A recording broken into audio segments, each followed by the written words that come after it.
Good afternoon. This afternoon, we're going to be reading from the Gospel of Mark, chapter 6, verse 45 through 52. And straightway he constrained his disciples to get into the ship and to go to the other side before unto Bethsaida, while he sent away the people. And when he had sent them away, they departed into a mountain. He departed into a mountain to pray. And when even was come to the ship was in the midst of the sea, and he alone on the land. And he saw them toiling and rowing, for the wind was contrary unto them. And about the fourth watch of the night he had cometh unto them, walking upon the sea, and would have passed by them. But when they saw him walking upon the sea, they supposed it had been a spirit, and cried out. For they all saw him and were troubled. And immediately he talked with them and said unto them, Be of good cheer, it is I. Be not afraid. And he went up unto them into the ship, and the wind ceased, and they were so amazed in themselves beyond measure, and wondered. For they considered not the miracle of the loaves, for their heart was hardened. This is the word of the Lord.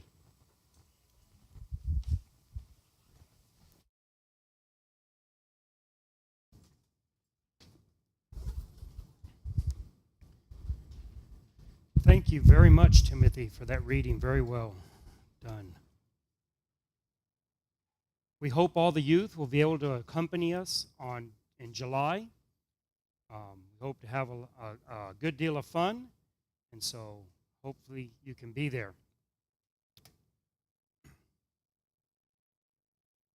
All right, so we've been looking at, as most of you already know, we've been looking at the Gospel of Mark and trying to look at it from the point of view of what Mark is trying to communicate if we take the book as a whole. So as Mark writes his book, is he only just giving you little stories, kind of loosely connected stories that just tell, basically just recount the life of Jesus? Or is he trying to get across some grander point, some larger purpose than just that? Not that that would be all bad, and not that those aren't there. Yes, these stories, and I want to be very clear. I know we've stated this, but I want to be very clear. These anecdotes of the life of Jesus are many, many layered deep, and people have been commentating on it and discussing it and preaching these stories for 2,000 years, and they haven't plumbed the depths of them yet. And so, yes, there's far much more in these than we have dealt with or we have covered. And so we're not at all saying that whatever else could be said about them is not the case, but there is a way of looking, especially at the Gospels, where all of these get tied in together, where you assume that the Gospel writers were trying to communicate something even grander in scope than what any one of the particular anecdotes themselves could be saying. And when we look at that, I think we do see that they had a broad narrative in mind. And that's what we're trying to do as we go through Mark, is to try to tie the book together a little bit so that when you read it, you not only pay attention to all the things that you've probably always seen or heard of and heard in church, but you also start getting appreciation for looking at this book and every book in the Bible from a let's say a further away perspective, a more panoramic view of what's going on. And I think this is critical for understanding the Bible. I think there's too many Christians who do not understand the Bible, really don't. And I know many of them probably would object to that characterization, but I just don't think they do. I don't think they in their mind understand what is going on in the whole. I think they understand doctrines of the Bible, and that's very important. I think they understand truths of the Bible, and that's very important. But understanding these books as a whole, what these books in the Bible are trying to get across, I think too many of us just don't understand it, because that's much more difficult to look at a book the size of Mark, which is a significant size book really, and to try to understand how this, especially, and this is how we started off this series, it's especially difficult when you don't live in a narrative-centered culture. And we don't. We live in an analytical culture. And so we don't communicate between ourselves, and we don't communicate to others through stories. That's just not how we give information, data, right? We always go through, we have our bullet points. I mean, you go to if you go to any business meeting, they don't tell you a story. And then everyone's left thinking about, oh yeah, we get the point. They don't do that. They give you bullet points, and they give you charts and graphs and statistics, and that's how we communicate. And there's nothing wrong with that, but that's not how the Gospels are communicated. And it's not how the Old Testament, for the most part, is communicated, right? This is stories, because they saw great meaning in narrative. Now, long time ago when we first started this, we went through a little of this. I just want to refresh your memory before we get into the text. But in many ways in our life, in ways that we don't readily recognize right off the bat usually, we actually do, even as Americans, talk in stories. Stories are very important to us. And so if we can connect to that element of ourselves, that element of our life that is lived in narrative, and we can apply those ideas or that way of thinking to the Gospels, well, then we can start making heads and tails and making sense of how these things, why they would communicate this way. And just to give you like the short answer of it, the reason why they would communicate in stories instead of analytical, right, like statistics and stuff, is because narrative is much stronger. It's what we remember. If you think back of all the sermons, those of you that have been in church most of your life or your whole life like me, think back to all the sermons you remember and try to remember something specific out of that sermon, and it will almost always be a story. Almost always. It generally will not be a statistic. It generally will not be some very well analyzed, analytical type explanation of a doctrine. Think of the sermons you remember, the teachings you remember, and what you liked about them. And if you can name it specifically, if you can repeat it, if you still have it in your mind, it's almost always an illustration. Because they stick with us. They're powerful. So when we look at the Gospels, and we look at all these stories, or we look at the Old Testament, even more so, right? And you got all these stories, and you have this guy did this, and this person had this child, and you go through and you're thinking, this doesn't seem nearly as important as that real good analytical doctrine in the epistles. People remember Noah and the ark and the flood much more than they can tell you what the content of Romans chapter 7 is. Because stories resonate. And so these stories, this is why they communicate that way, and they put all that meaning, all that message that they're trying to communicate about Jesus into the stories about Jesus. They pack them in, they order them up in such a way that when you read them, if you're paying attention, if you learn to listen to story, it is telling you something very, very important.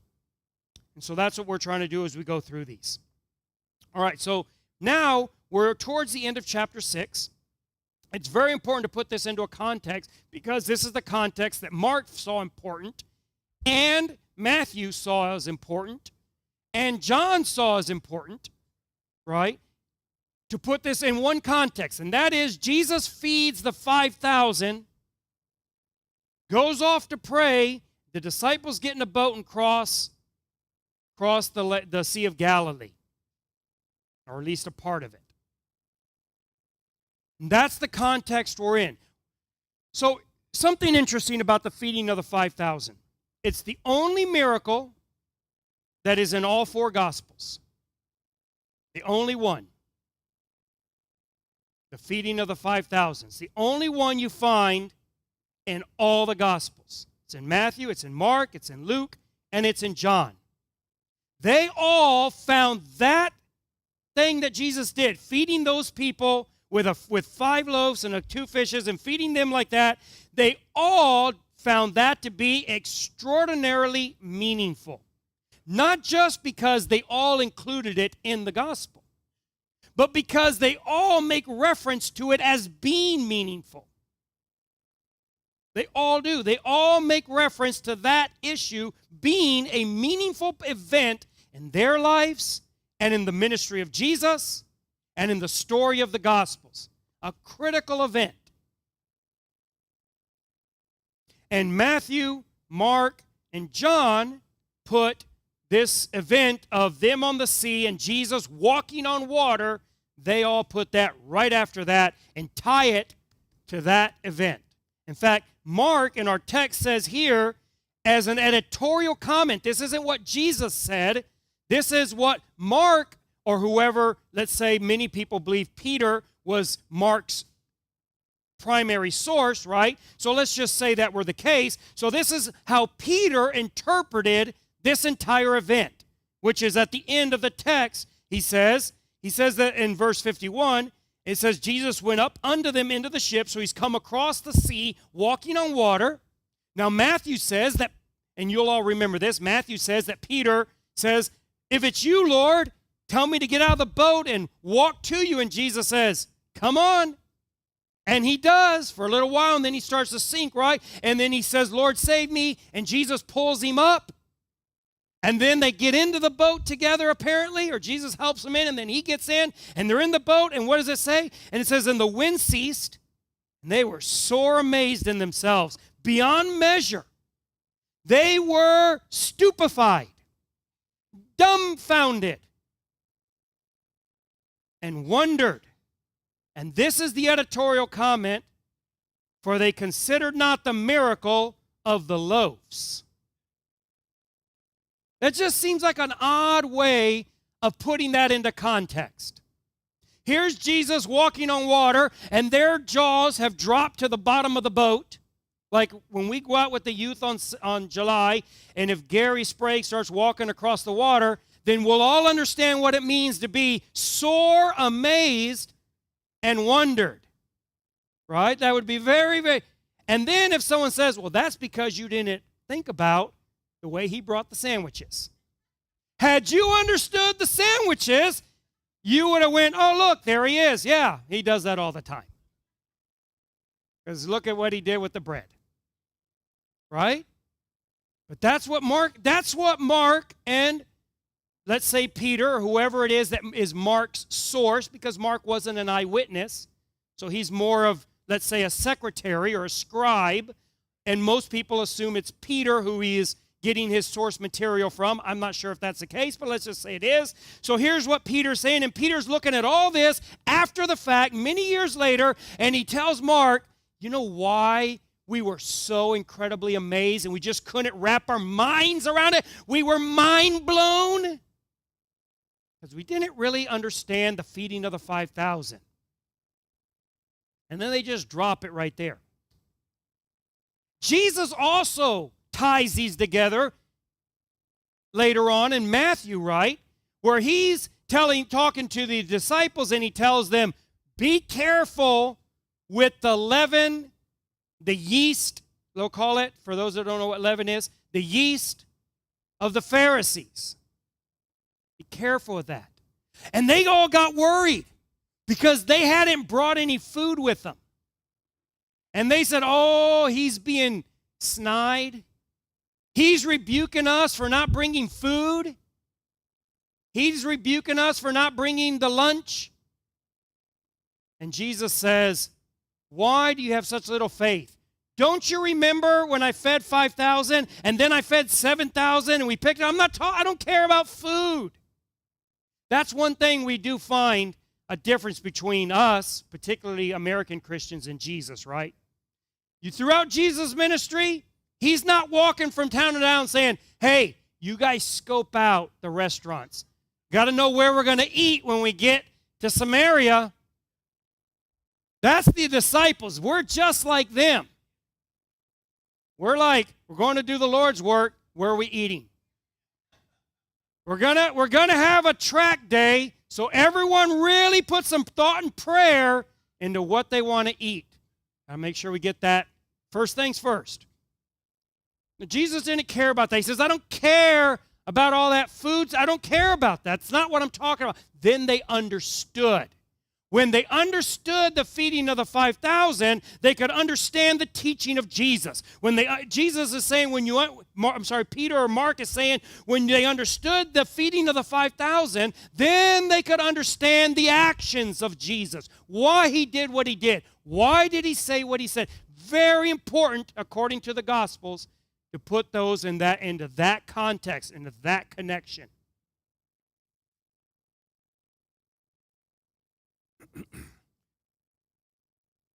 The feeding of the 5,000 allowed the disciples, allowed the apostles to layer many, many layers of meaning and understand it, or better yet, to comprehend many layers of meaning that God had laid across all the things that Jesus said and did. The life and actions and words of Jesus are incredibly deep.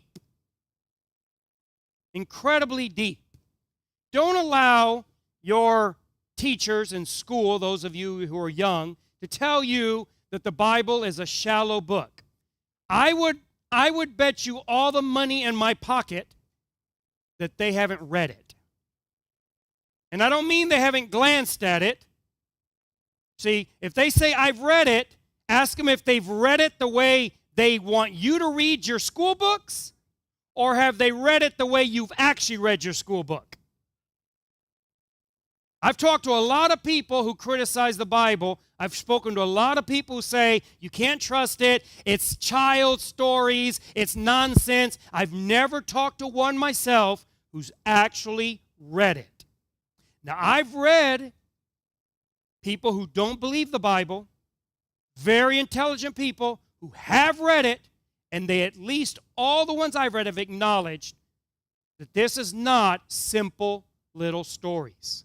These are very deep, many, many layers of meaning on them. Now, you may not think that those layers of meaning are true. Fair enough. But you cannot read the Bible and not realize that this is very deep writing. And when the disciples were looking at that and hearing this incredibly deep and layered meaning, both in what Jesus said and what he did, Jesus acted with purpose. Everywhere he went was for a reason. Like Mike was talking about last week, he was putting them through their paces. He put the disciples into a very serious training program. He put them into boot camp and sent them out on these training exercises. And he says, now I'm going to stay back. I'm going to send you guys out and go see what you can do. And then they came back and gave report. But everything he did was all orchestrated. It was all planned. It was all strategic. And it all has meaning. He didn't go to some town because it just happened to be on the way. Read and kind of look on a map of the Sea of Galilee and kind of go through this. He's crisscrossing back and forth and going to all these different places. There was a lot more efficient way of making those travels than what Jesus did. All these things have deep meaning to them. And if you're the disciples, well, how do you wrap your mind around what all this means? Well, the feeding of the 5,000 allowed them to connect a lot of dots. Not immediately, and that's why Jesus, rebukes them and said, have you understood that? You would have understood this, and you would have understood that, and you would have understood the other thing. So Jesus is saying, this is a critical event, and when you understand it, when you get your mind around it, a lot of things are going to make sense for you. A lot of things are going to come together. And Peter said the same, or Mark says the same thing much later in our text, right? He says, if they'd understood that, that would not have been such an incredible surprise. Now, I can't imagine anything I could see in my flesh. I can't imagine anything I could see that would make somebody walking out on the water not stupefying. And yet, they're saying, if we would have understood that, we would not have been surprised at all. Pretty interesting. So what is it that they understood later on, obviously, from the feeding of the 5,000? There's once they understood the feeding of the 5,000, what did that open up for them that made the walking of water that we have in our text expected, normal, not a big deal? Well, there's a number of things, and there's probably a lot more, but I just want to, for time's sake, let's just look at three of them. One is that when they understood the feeding of the 5,000, they were able to accept the absolute power that Jesus has over reality. So when you look at the feeding of the 5,000, he takes a few loaves and a few fishes. In fact, John, he makes it even, he raises the stakes. He says the loaves were barley loaves and the fishes were very small. So it wasn't enough, right, that he did it with 5 loaves, because he wants to be clear what kind of, that we're not talking about, the giant at Jimmy John's. We're talking about like 5 anchovies and some scraps of barley loaves. And for those that don't know what barley loaves is in the Bible, that's like 5 times less valuable than a regular loaf of wheat bread. Wheat bread. Right? In Revelation, it gives us, in that time period, it gives us the relative value, and wheat bread is like 5 times more valuable than barley bread is poor people's bread. It's what they would normally give to animals, but if you didn't have any money, then you could buy that bread real. It's like day-old bread for us today. I don't even know if anyone buys day-old bread anymore. But back when people just didn't spend on credit cards and you were very limited in money and had a family to feed, you could go to the grocery store. This is going to be like a little history lesson for everyone that's under my age. So you could go to the grocery store and you could buy the bread from the day before, and that bread was cheaper. In fact, Jimmy John still has one of those signs. They put it in their stores.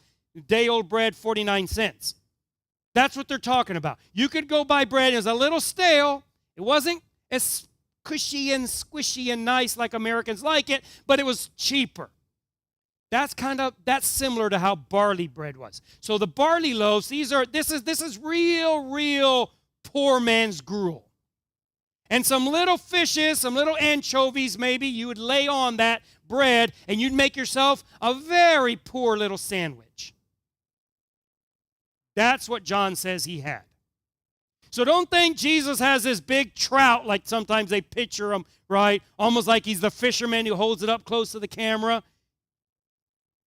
He had this tiny little lunch that was enough for one little boy. And he turns that into enough to feed 5,000 men plus women and children. So you're probably looking at closer to 10 or 12,000 people even.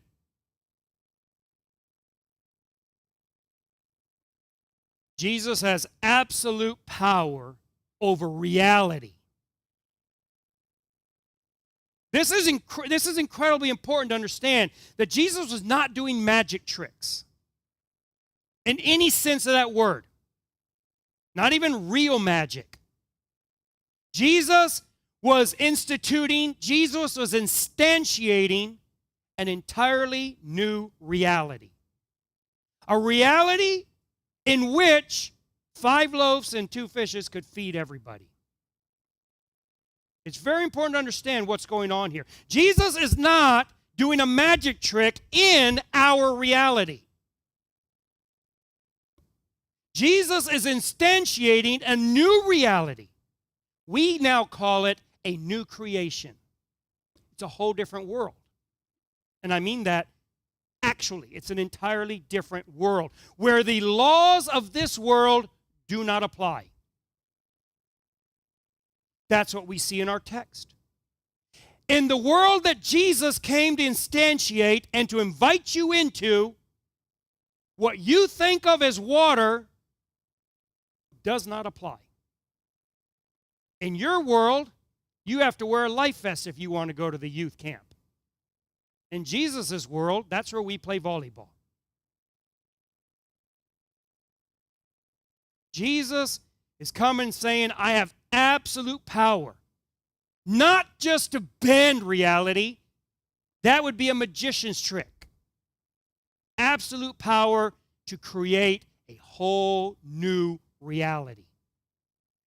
And in his reality, it not only affects the spiritual. It is wrong for Christians like us who tend to be a little too fundamentalists, a little too, let's say, practical, to think that what Jesus did only applied to what was spiritual, had no connection to this earth, to the physical, to the body, to what we see. That is not true. Jesus came to redeem all things, to bring together into one all things, both on heaven and on earth. He came to instantiate a reality that not only encompassed the entire cosmos that he created, but way beyond that, altogether. And so the reality that Jesus has power of, that he instantiates, that he is the author and finisher of, that reality, it intermingles with what you know as reality and goes way, way beyond that as well.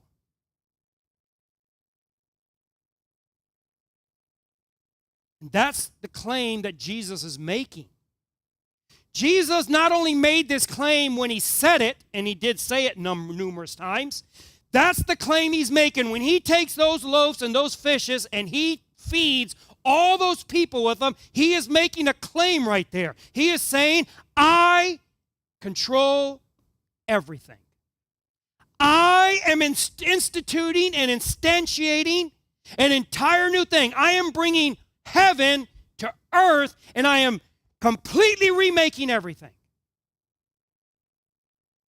I am making a world where everyone can eat of just a little bit. I am making a world where one person can be the bread of life and satiate, satisfy everybody in history. An entirely new creation.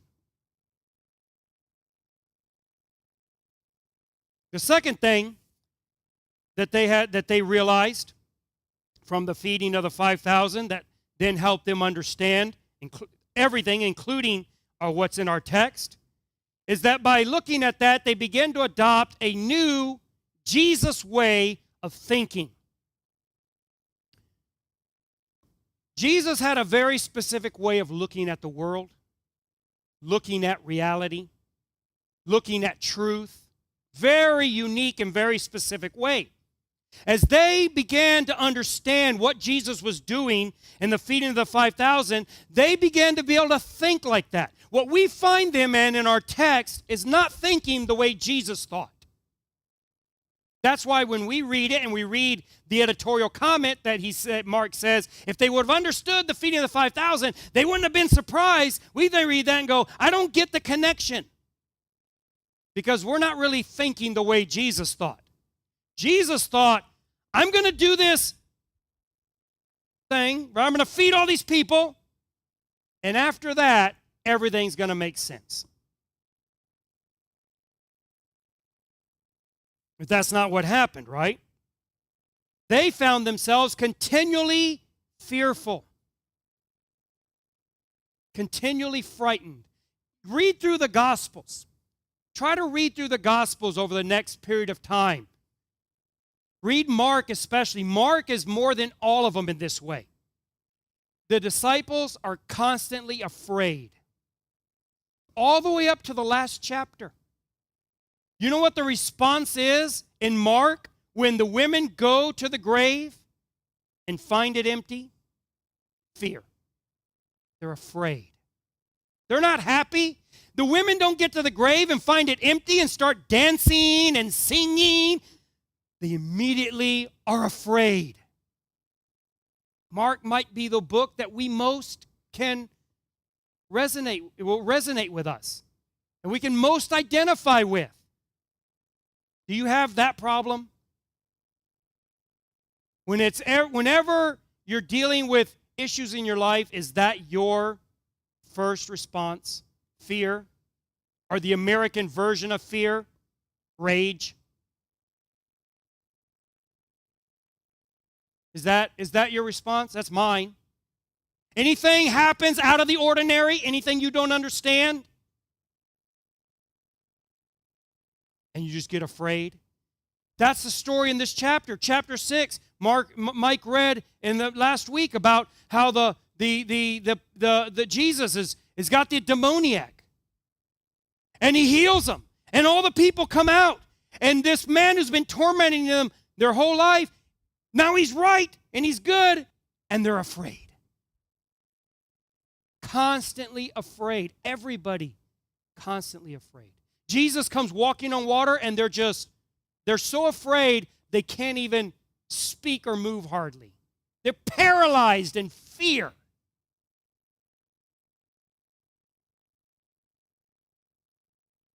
That's because they don't understand what's happening. That's because they're seeing a glimpse into a world that they don't understand. You know, we look at our life as Christians and the troubles that we have, difficulties, and we're afraid. And the reason we're afraid isn't because our troubles are so bad. It's because through them we're catching a glimpse of something we don't understand.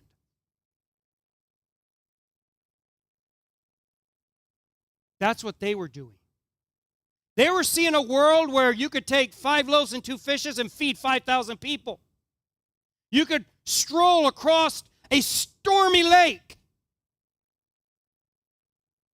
You'd cast out demons and make people who had been sick their whole lives whole. And that was very scary, because that was a world they didn't understand. Jesus is trying to introduce them to understanding things, to thinking of things the way he did, so they wouldn't be afraid anymore. You know what Jesus is constantly telling the disciples? Be not afraid. Be not afraid. It's me. Be not afraid. It's me. You know what Jesus is telling you in your worst troubles in your life? Through them, by them, what he is saying?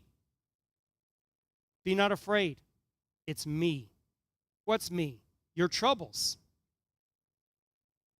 Be not afraid. The only way you overcome fear is you have to get understanding. You don't fear what you understand, no matter how bad it is. You ever seen anybody in the middle of something really bad, but they've been through it many times before, and they're just calm? They work through the problem. They're not afraid. They have the same bad thing happen to them that's happening to the people that are petrified in fear, maybe even worse, but they're not afraid. And you say, how can you not be afraid? And they go, I've been through this before, been there, done that. I know the answers. I know how to deal with it. Not afraid anymore. See, the problem isn't your problems, your suffering. The problem is you don't think like Jesus thinks. And that's what Jesus is telling them. If you would have understood what I did with the loaves and fishes, you would not have been afraid when I came walking across on the water. You would have understood. You would have understood that I came to create a whole new world. And in this new world, that's perfectly expected. They were stunned, shocked, amazed, and dismayed that things did not go as they expected them to go. Had they understood the feeding of the 5,000, they would have realized that they should always expect the unexpected. Jesus never did anything the way people expected. You know that that Jesus almost never heals anybody the same way twice? It's incredible. He's constantly doing it different. He constantly answers questions differently. He constantly deals with people. He's always putting everybody off kilter. No one ever knows what to expect. The only people who know what to expect are the people who have realized to expect the unexpected. You think, some of you are even more that way, right? You want your life to be very expected. You want to be able to schedule in every detail 45 years in advance. Just give me the same old every day. I want the same meal on my plate. I want to wear the same clothes. I just want to know what's going to happen. Even if it's horrible, as long as I know in advance, no surprises. Boy, someone should have talked to you about Christianity before you believed. This is what Jesus is telling you when he feeds the 5,000, when he walks across the sea, and everything else he does. This is what he's telling you. I act in ways that you will not predict. Get ready for the unexpected. And learn to accept it. Learn to embrace it. Learn to love it. Your life is never going to be expected. Now, you can be very fearful and think what's happening is everything is caving in and everything is going to pot and everything is terrible. Or you can realize that all this unexpected in your life, Jesus is saying, that's me. You wanted an experience with me? Here it is. This is it. Because I'm bringing in a world in which nothing is the way you think it is. Everything's going to change. All things are made old. All things are made new. All things become old. All things are made new. All of creation is going to be turned on its head. Over and over through the parables, Jesus makes that point. Whatever you thought was the case is not. Whoever you thought was on top is not. Whoever you thought was on bottom is not. Everything's turned upside down. Everything's shaken. Everything is dislodged. The entire, Hebrews says, the entire universe is going to be shaken to its core. Remade. Incredibly new and fresh, every element. When we learn to think like Jesus, we realize he does not operate according to physical laws. He doesn't operate according to what you think to be reality.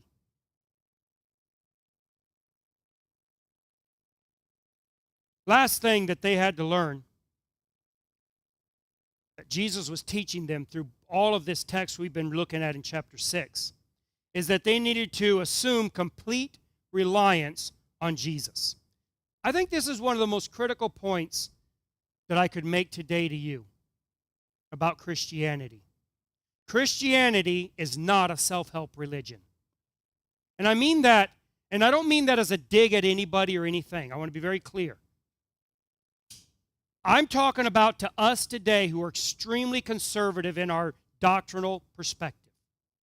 I think most of us, including myself, see Christianity as a self-help religion. That Jesus is teaching us how to grow up and take care of ourselves. That's Christian maturity. Christian maturity is to grow up and not need God to constantly be helping you.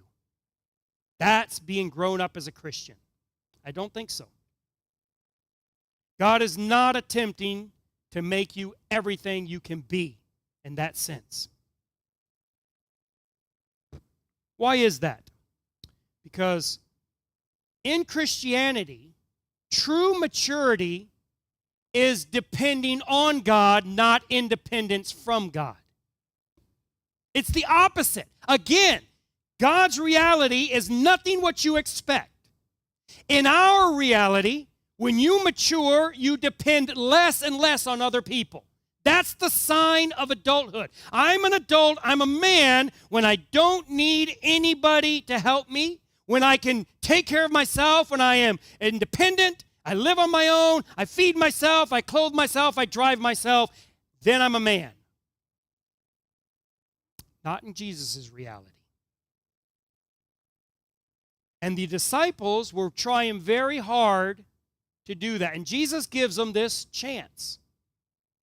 He sends them out on their own in the boat. Every time that happens, we find them in the same problems.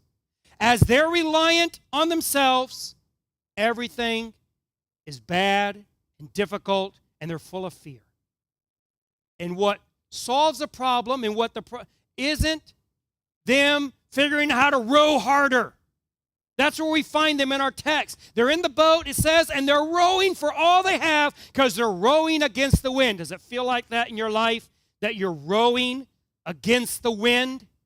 And you're rowing as hard as you can, and you've barely moved at all. And you're thinking, if I'm going to be a mature Christian, I got to learn to do this on my own. That's Christian maturity. No, it isn't.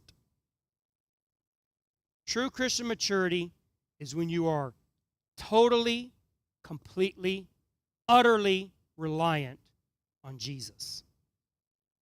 The more mature you are as a Christian, the less independent you are. The apostles, when you read the Gospels and then the epistles, you don't find them becoming more independent of Jesus Christ. You don't find them praying less. You don't find them speaking of their total dependence on God less. It's the opposite. The more strong they become in faith, the more reliant they become on Jesus, the more they come to accept totally His statement that you can do nothing without me. We think of it in the terms of our reality, where the ultimate goal is for a parent to raise up a child and get them out of the house, living on their own, providing for themselves so one day they can provide for you in your old age. Ultimate goal.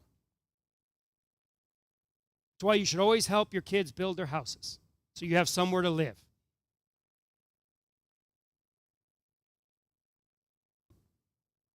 That's not the ultimate goal of God. God's ultimate goal is not to get everyone out of the house. It's to bring everyone home. It's the opposite direction. We started off away from home, and we're going home. It isn't to make us independent. That's where you started. You started independent. He wants you to become reliant. For what? For everything. Every single thing. Completely reliant on Jesus Christ. If you are following a Christianity that, even if it's of your own particular brew, right, where your view is that the goal is to just get to the point where I'm so strong that God just stands back in amazement of how I handle things. You're going to row and row and row and get nowhere. Because in the world that Jesus is bringing, rowing doesn't get you across. In God's world, maturity is dependence. Adulthood is reliance. You say, I just feel silly when everything happens. I guess have to go to God and say, I don't have an answer. There's no reason to feel silly about that. When the apostles reacted, when they acted upon their own understanding, when they tried to implement their own ideas and their own efforts, it always was disaster. You know what Proverbs observes? That when you do it, it's always disaster also.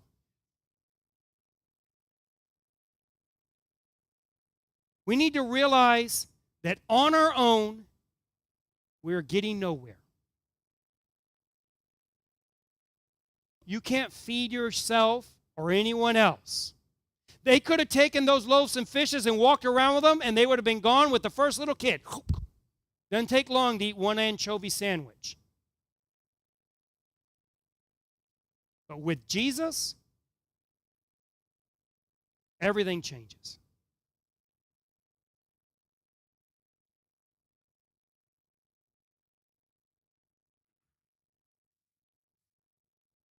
So when we look at this text and we put it in connection with what we saw last week, what we see is that Jesus is preparing them for what the world is going to be like, for what their ministry is going to be like, and then he puts them in this predicament, kind of like a war game, kind of like a simulation, almost like a pop quiz he gives them to see.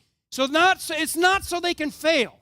It's not so he can mock them and say, you bunch of idiots. You're not paying attention. It's so they can become aware that they didn't have the answers they thought they had. They thought they were ready. They'd already cast out some demons. They were super happy about that. Surely we can row across the lake. We've been rowing across. They were Galilean fishermen. They rowed across. Jesus wasn't. He was a carpenter. They've been rowing across the lake their whole life. They knew how to get across Galilee. Yet all of a sudden they had stepped into a new world, into a new reality. And it's like they didn't know anything. What they learned here is that they needed to assume complete reliance on God, on Jesus Christ. Not just at one moment, but every day more. Don't be ashamed that in this new reality, it seems that you're going backwards from what the whole world thinks should be your progress. This is the world that Christ is creating. He's inviting you into it. And it doesn't look like anything you'd expect it to be. So if you want to be part of God's new creation, you need to get ready for the unexpected. Get ready for the surprises. Get ready for everything you don't understand, because it's going to blow your mind. But as you learn the lessons of this text, it'll become more and more normal. And it's always amazing to me. It's always incredibly interesting to me when I see Christians who, unlike myself, really have mastered this, and crazy things happen in their life, and they're just like, yeah, that's how God works. They don't even miss a step. They weren't expecting that, but they were expecting what they couldn't expect. Because God likes to make a big entrance. Let's close with prayer. Dear Father, we're very thankful for your word. We're thankful for your message that you give us through it, for speaking to us. Father, I confess that I'm not even close to being as reliant upon you as I should be. I'm not even as close to thinking the way you think. I'm not even close to understanding your power over reality. I don't understand the feeding of the 5,000. And therefore, I don't understand you working in my life. And yet you're there, always there, even when I don't know what to make of what's going on. You're there. You're dealing with me. You're protecting me. You're guiding me. You're instantiating me into your new reality, to this new creation. And I thank you for that. And I ask that you would help me to be more humble, to be more meek, to be more trusting, to have more faith, to accept what I don't understand as being you in my life, present, close, active. Father, I ask that if there's anyone else here today that shares the same dilemmas that I have, I ask that you would also open their eyes of their understanding, that you would shed your enormous power of resurrection in their lives, that you would resurrect them and recreate them into this new world that you're bringing about, that we would begin to understand and to be able to comprehend the grandeur of it, the magnificence of it, as it reflects you. And I ask these things in the name of Jesus.